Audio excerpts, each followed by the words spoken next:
When John Harrison took the job as the new cemetery caretaker in the small town of Ashbury, he thought it would be a peaceful escape from the chaos of his former life. The cemetery, known as Blackwood Rest, was ancient, with crumbling tombstones and towering oaks casting long shadows over the graves. It was isolated, surrounded by dense woods, and seemed the perfect place for a man looking for solitude. But John quickly realized that Blackwood Rest was far from peaceful. On his first night, as the sun dipped below the horizon and the cemetery was bathed in a cold, silvery moonlight, John felt an eerie presence. The air was heavy, and the wind whispered through the trees, carrying faint voices that seemed to call out to him. He brushed it off as nerves, but the feeling of being watched lingered. As he made his rounds, checking the graves and tidying up the grounds, he noticed something strange. A fresh grave, one that hadn't been there during the day, stood out among the older, weathered plots. The headstone was unmarked, the earth freshly turned. A chill ran down his spine as he stared at it, unease gnawing at him. That night, sleep eluded him. He tossed and turned in the small caretaker's cottage at the edge of the cemetery, unable to shake the feeling that something was wrong. When he finally drifted off, his dreams were plagued with visions of shadowy figures and whispers in the dark. He awoke with a start, drenched in sweat, the whispers still echoing in his ears. The next day, John couldn't resist the urge to investigate the mysterious grave. He returned to the spot, but found it undisturbed, as if it had been there for years. Confused, he searched the cemetery records but found no mention of a recent burial. The name on the grave was illegible, worn away by time, but he could still make out a date from nearly a century ago. As night fell, the cemetery took on an even more sinister atmosphere. The wind howled through the trees, and the shadows seemed to stretch and twist unnaturally. As John walked among the graves, he began to hear faint voices, growing louder and more insistent with each step. He followed the sound, drawn to the old forgotten section of the cemetery, where the tombstones were cracked and overgrown with ivy. It was there that he saw her, a ghostly figure standing by the unmarked grave. She was young, with long flowing hair and eyes filled with sorrow. Her form flickered like a candle in the wind, but her presence was undeniable. John froze, unable to look away as she slowly turned to face him. "Help me," she whispered, her voice carrying the weight of untold suffering. John's heart raced, but he found himself unable to move. The ghostly woman pointed to the ground, and as he looked down, he saw something glinting in the dirt. He knelt and unearthed a small, tarnished locket.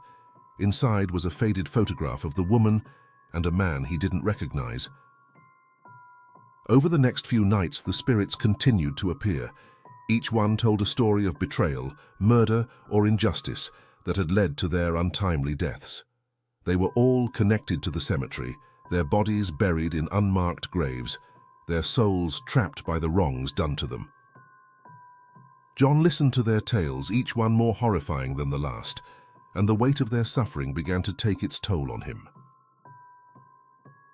He became obsessed with uncovering the truth, spending his days researching the town's history and his nights wandering the cemetery, hoping to put the spirits to rest. The townspeople, once friendly, grew distant, their eyes filled with pity and fear as they watched him descend into madness.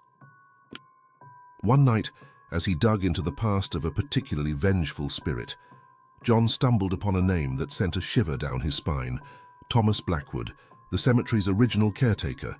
The records were vague, but they hinted at something dark and sinister: rumors of disappearances, of bodies buried without proper rites, and of a secret hidden deep within the cemetery's grounds. John knew he was close to uncovering the truth, but the closer he got, the more dangerous the spirits became. They no longer pleaded for his help. They demanded justice, and they would stop at nothing to get it. The once peaceful cemetery had become a battlefield, with John caught in the middle. In a final, desperate attempt to end the curse, John returned to the mysterious, unmarked grave where he had first seen the ghostly woman. He began to dig, the earth cold and unforgiving beneath his shovel. As he dug deeper, the whispers grew louder, the ground beneath him trembling as if something was trying to break free. Finally, his shovel struck something hard. He unearthed a wooden box, old and rotting, with a strange symbol carved into the lid. As he pried it open, a foul stench filled the air and the whispers turned into screams. Inside the box was a set of rusted tools, each one stained with blood, and a journal that belonged to Thomas Blackwood. The journal detailed the dark history of the cemetery, how Blackwood had been a sadistic man, using the cemetery as a place to hide his crimes. He had lured victims to the grounds, murdered them, and buried them in unmarked graves. Their souls had been bound to the cemetery, unable to move on, until someone uncovered the truth. John realized with horror that he had been chosen as the one to right Blackwood's wrongs. But as he turned to leave, the ground beneath him gave way and he fell into the open grave. The spirits, no longer bound by their earthly chains, swirled around him, their faces twisted with rage and vengeance. As the earth began to cover him, John knew that he had uncovered a secret too dark to be buried, but it had come at the ultimate cost, his life. The last thing he heard before the darkness consumed him was the ghostly woman's voice, no longer pleading but satisfied. Justice has been served. The cemetery returned to its eerie silence, but now a new unmarked grave stood among the others, a warning to anyone who dared disturb the restless spirits of Blackwood Rest.